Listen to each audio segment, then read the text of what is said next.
Hey everyone, my name's Bryce from Fish Like Hell, and today I was hoping to give some helpful tips when targeting clown knifefish. So clown knifefish, if you're not familiar with them at all, they're predominantly found in South Florida. I would say anywhere from possibly Stewart, probably West Palm area, all the way down to Miami. They're not native to Florida, and they're a pretty cool fish to target. If you've ever targeted peacock bass, they can be found in the same areas, and you're typically going to have the best luck using live bait. I don't always use live bait, but I've found using live bait when targeting clown knife fish and sight fishing are probably going to land you the most fish. They can be apprehensive towards artificials. If you're using a traditional bass worm, I doubt you're ever going to catch a clown knife fish. Anything that mimics a shad, shiner, large minnows, any kind of fin bait fish is going to be your best bet. I'll typically throw live shiners, and like I said earlier, you want to sight fish for these fish. If there's not a lot of action going on top of the water, you're probably not going to catch that many. I found that they typically stay higher in the water column, and they're going to typically be more attracted to live bait, obviously, but they, like I said, they can be pretty apprehensive when it comes to artificials. When targeting them, I like to use a 7-foot rod personally. You could use a 6-foot rod all the way up to, I wouldn't go any bigger than 7.5-foot rod, but I will typically throw a 7-foot rod. I personally like a little bit lighter action. This particular rod here is a medium heavy action. This is, I just picked this up not too long ago. This is an Ugly Stick Carbon Inshore. I want to say it's a newer model. I typically have used, and I'm not sponsored by Ugly Stick at all. I don't care what rod you use. Ugly Stick has just worked for me. They're not too expensive and they're pretty durable, because I can be pretty rough on equipment. This here, I don't think they make it anymore, but this here is the Inshore Select Ugly Stick. 7.5-foot, medium light action.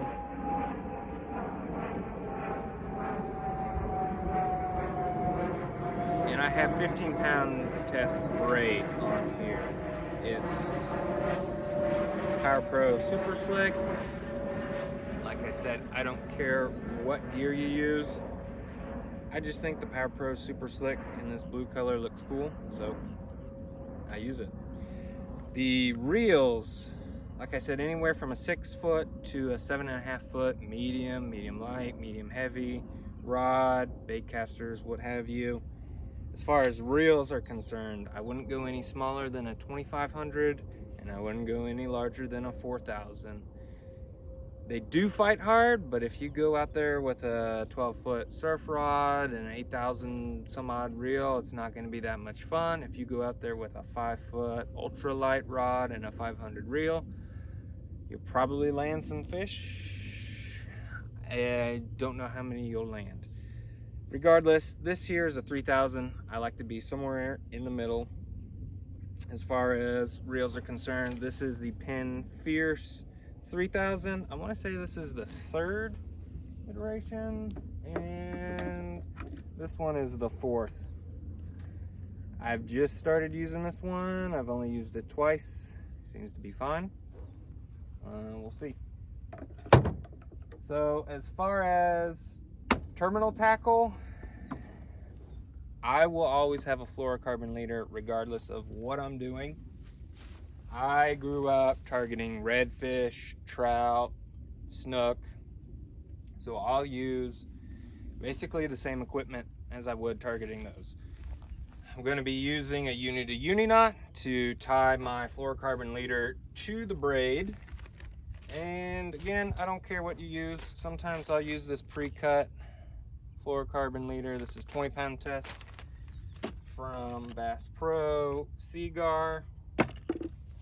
I wouldn't go any lighter than 20-pound test. Reason being, they fight hard, yes, but they do have teeth. If you've ever, like I said, if you've ever targeted sea trout before, they have very similar facial structures, similar teeth, they fight hard, and you catch one, that's great. If you pitch out there again for another one, if the line's frayed at all and you have 10 or 12, even 15-pound test, monofilament leader, or even fluorocarbon leader, you're probably going to lose the next one. They do get pretty big, and 20-pound test is the way to go. I wouldn't go over 30. That wouldn't be necessary, but I wouldn't go any lighter than 20 pound. As far as hooks, I'm not here to debate the circle hook versus the J hook. I use them both.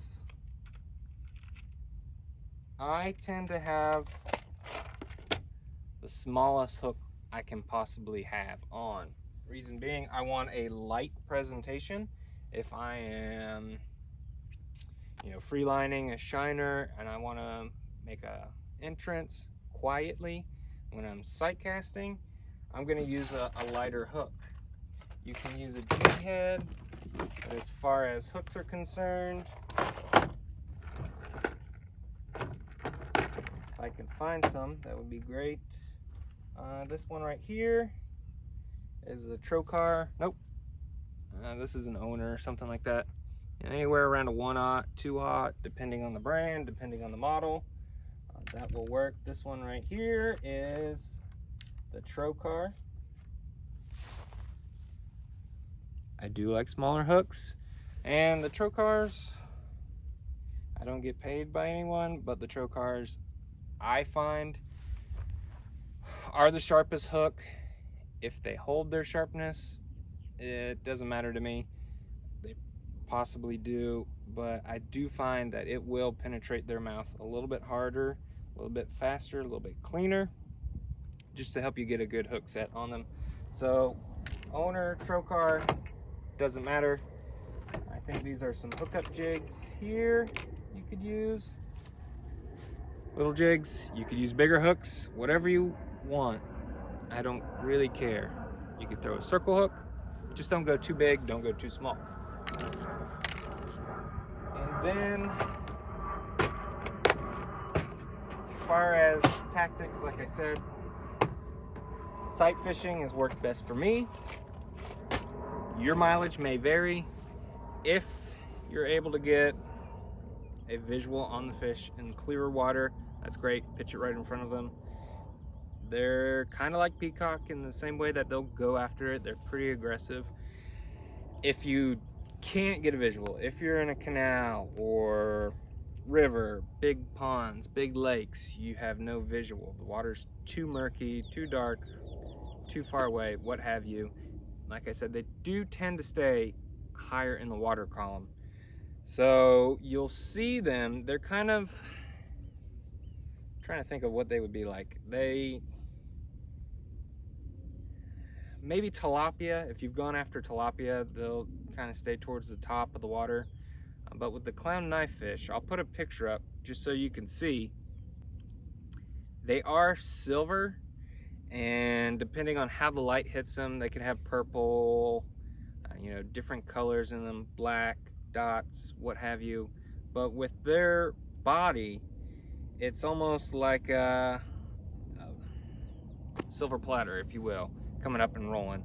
So target them either visually or when they break the surface. I found whenever I see them roll, they just kind of come up, roll, go back down, pitch it right there. Hopefully you'll catch them.